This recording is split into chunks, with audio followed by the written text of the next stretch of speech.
Komiði sæl og velkomin í bókaþjóðina. Í þættinum í dag ætlum við að ræða við 3 skáld. Fyrst heyrum við í henni Benný Sif Ísleifsdóttur, þá hittum við Hrönn Hlöðveðsdóttur sem með nýja barna- og unglingabók og loks kemur Jón Hjaltason og segir okkur frá ýmsum ritum sem hann hefur unnið að í ár. En fyrst beinum við sjónum okkar að Djúpinu. Benný Sif, velkomin í bókaþjóðina. Takk fyrir. Þú ert með nýja skáldsögu í ár, Djúpið, og þetta svona, ég vil nú ekki segja framhald af bókum þínum sem þú hefur komið undanfarið, en þú ert að svipuðum slóðum, ekki satt? Jú, mikið rétt. Þetta eru svona kvennasögur í þeirri merkingu þá og þær eru konur, en mér er ekki kunnugt svo sem að það sé til neitt sem heita kallasögur og sé þá bara fyrir kalla. Nei, nákvæmlega.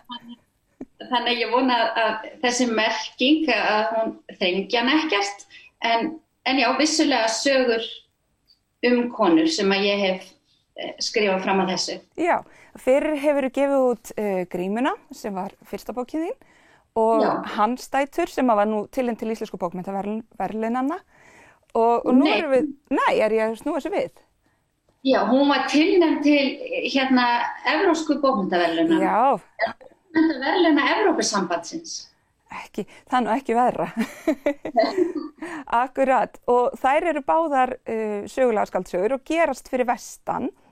Og hér eru við svona á svipuðum slóðum, þó með aðra sögupersonur. Árið er 1975 og það eru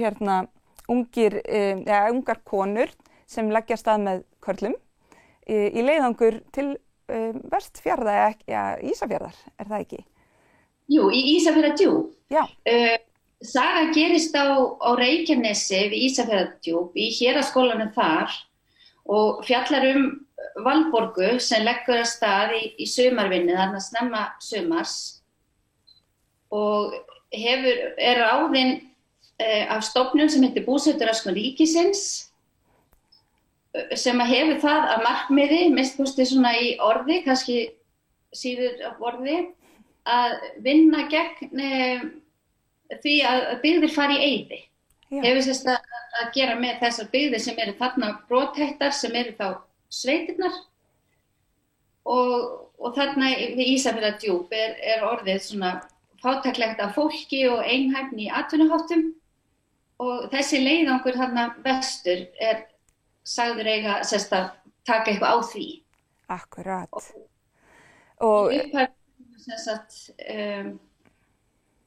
Þá leggur hún að stað þarna vestur ásamt háskólanemum. Akkurat. Já, og við erum, sagan fylgir henni Valborgu, sem að kemur, hún er svo hress þarna í upphafi, kemur inn svona óörugg full af vandræði með sína eigin líkamsímynd og svona sjálfstraustið kannski ekki í hámarki og hittir hérna glæsilegu Ellen Ellert, sem er frábært nafn. En síðan náttúrulega blandast þarna ýmsar fleiri persónur inn í söguna og svona misgóðar kannski í háttum á ég við. Þetta er mikið persónugallerí. Hvernig er þetta byggja á einhverjum, er þetta eigin reynsla eða eitthvað þess að það hvernig vinnur þetta? Já, sögupersónurnar eru nú allar bara svona til mín komnar svona á einhvern hátt. Aðalega var það söguefni sem ég langaði að gera skil. Ádröskun sem á þessum tíma er ekki komið með nafn. En nema svona rétt farið að ræða þetta í erlendum fræðiritum og svoleiðis.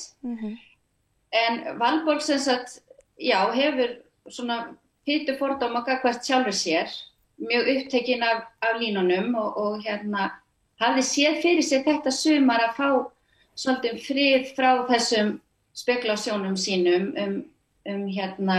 kílóafjölda og svoleiðis. En þegar hún hittir þarna fyrir mjög óvænt Ellen Ellert sem er ekki úr raunvísindadeild heldur öðruvísi komin að þessu verkefni, að þá vakna upp í henni þessi keppni að fara að líta einhvern veginn öðruvísi út og hún speklar sig í Ellen og vill líkjast henni.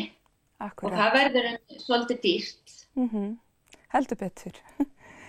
og hérna sem bara, já, þetta eru svona tilfinningar sem að Valborg upplifir sem ég held að mjög margar konur og eflaust karla líka geta tengt við þótt að sé að mikillir dýpt ef til vill.